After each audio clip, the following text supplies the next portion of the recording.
Upon observing the approach of the soldiers, Black Kettle, the head chief, ran up to the top of his lodge an American flag, with a small white flag under it, as he had been advised to do in case he met with any troops on the prairies. Mr. Smith, the interpreter, supposing that they might be strange troops, unaware of the Indians encamped there, advanced from his lodge to meet them, but was fired upon and returned to his lodge. And then the scene of murder and barbarity began. Men, women, and children were indiscriminately slaughtered. In a few minutes, all of the Indians were flying all over the plain in terror and confusion. A few who endeavored to hide themselves under the bank of the creek were surrounded and shot down in cold blood, offering but feeble resistance. From the sucking babe to the old warrior, all who were overtaken were deliberately murdered. Not content with killing women and children, who were incapable of offering any resistance, the soldiers indulged in acts of barbarity of the most revolting character, such, it is to be hoped, as never before disgraced by the acts of men claiming to be civilized. No attempt was made by the officers to restrain the savage cruelty of the men under their command, but they stood by and witnessed these acts without one word of reproof, if they did not incite their commission. For more than 2 hours, the work of murder and barbarity continued until more than 100 dead bodies, 3/4 of them women and children, lay on the plain as evidence of the fiendish malignity and cruelty of the officers who had so sedulously and carefully plotted the massacre, and of the soldiers who had so faithfully acted out the spirit of their officers. The University of Denver has had a long, turbulent history with Native American and Indigenous communities. This university was founded by John Evans, the territorial governor of Colorado in 1864.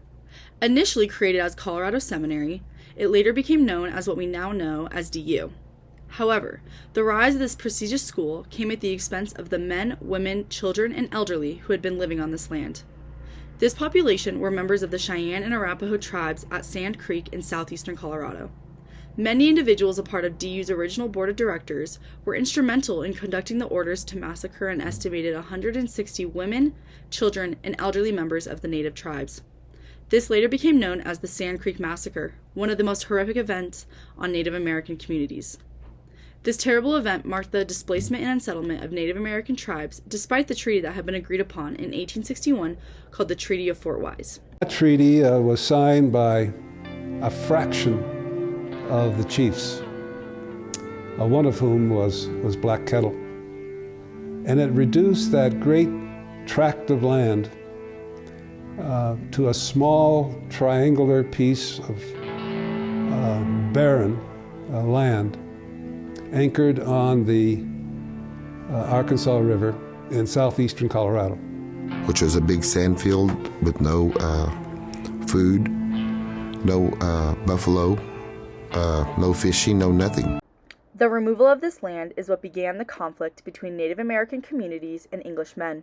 At this time, John Evans had become the territorial governor of this land in the eyes of the English and made decisions in regard to the treatment of Native Americans. But when it came to Indians, Evans believed that they didn't possess souls,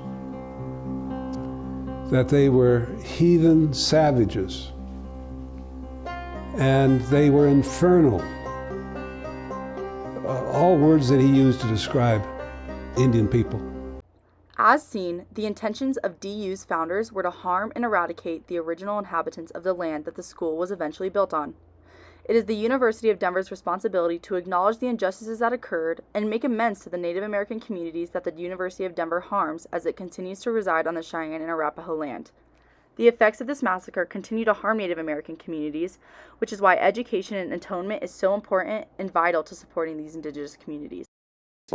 These scenes of violence are seared into the region's history and particularly into the fabric of tribal communities.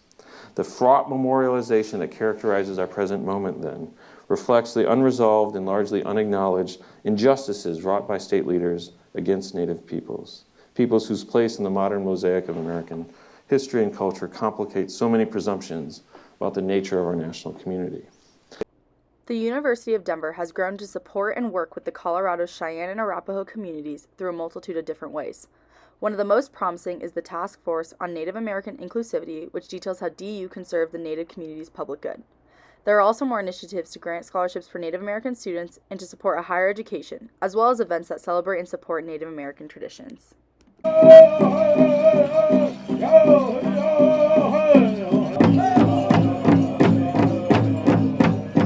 This is the 7th annual University of Denver Native Student Alliance New Beginnings Powwow.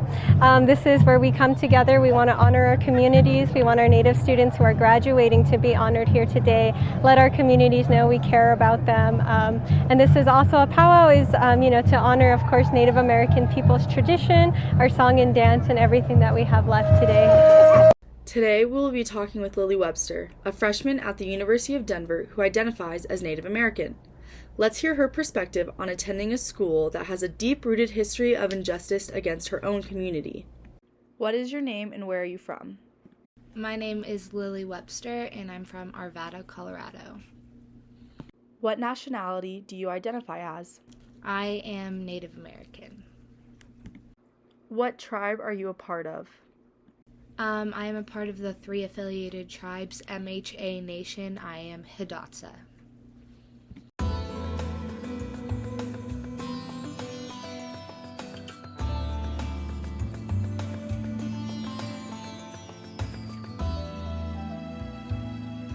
What aspects of your identity are most important to you, especially in regard to your heritage?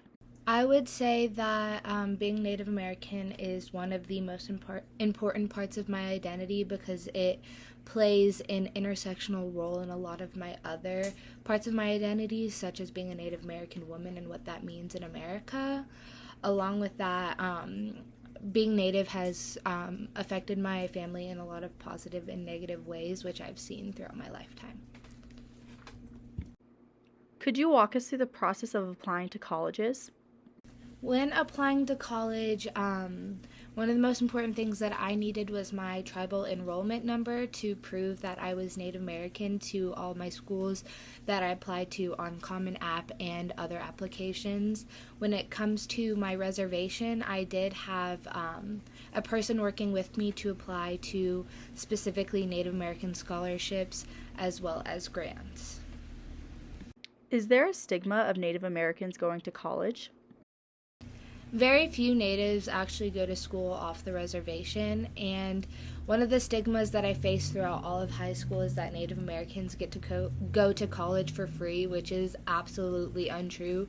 As a person with a tribal enrollment number who is enrolled in a tribe, there's not a single college that I could go to for free solely based on the fact that I'm Native American.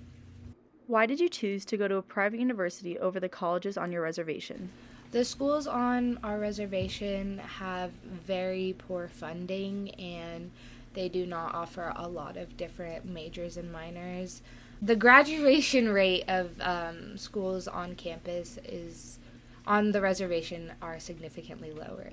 What specific things were important to you when deciding on where to attend college?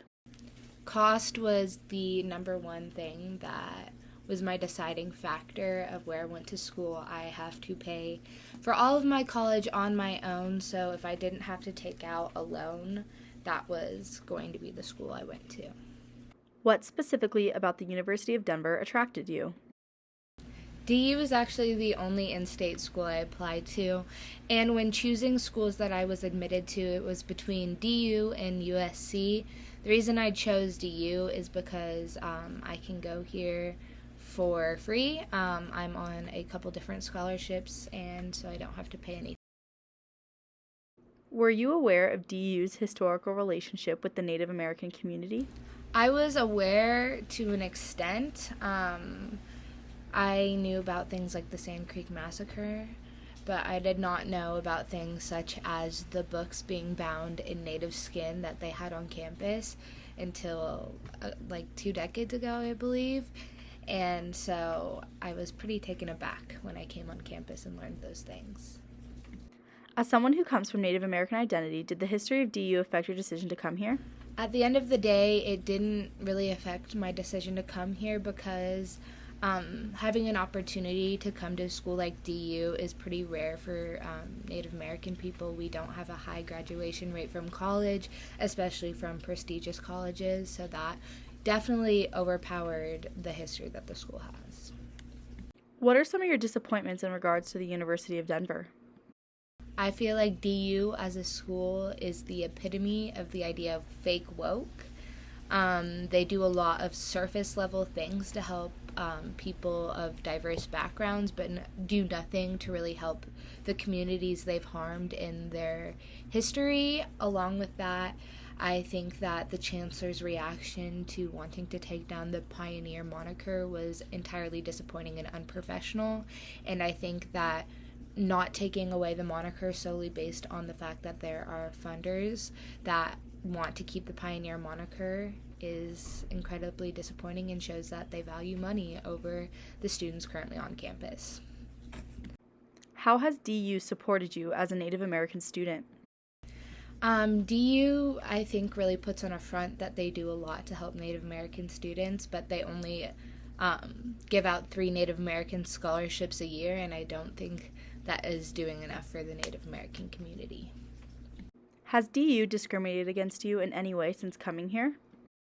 Have they discriminated against me personally? No, but I think, again, going back to the pioneer moniker and the fact that they still have pictures up with people dressed up as Native Americans, they're discriminating against every Native American on campus, and it's entirely disrespectful. What is your opinion on the RAR movement here at DU? I think the RAR movement is very important. I think that they've done a good job of getting all the faculty on board. I think that they are a voice that needs to be listened to more by our chancellor, and I think the chancellor asking teachers to not back the movement is very disappointing, and it's teaching us to not use our voice when, as college students, that's what we should be doing. Our struggle is one that is righteous, but it is not just our struggle. It is yours too. So hear me when I say, if you are white, our anger isn't at you. Our anger is at whiteness as an ideology that privileges those with white skin as better than our black and brown siblings. Our anger is at whiteness as an ideology that denies people access to health, wellness, education, and opportunity simply because of the color of their skin.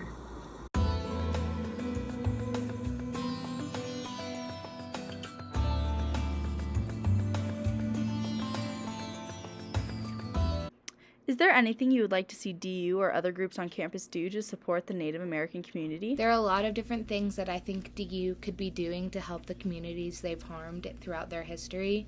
One, removing the pioneer moniker. Obviously, this is not doing anything substantial, but it's showing more respect to the community that they've hurt in the past. I think helping with more scholarships to Native students. I think that there are many very largely populated Native American middle schools around the DU campus that they could be helping with either tutors from DU students or funding. It can't just be from the college level. They need to go and work ground up, so going to middle schools and high schools and helping them get the education they need to go to these higher ranked schools, because that's how these Native communities have been displaced the most, and I think that that's DU's job to fix.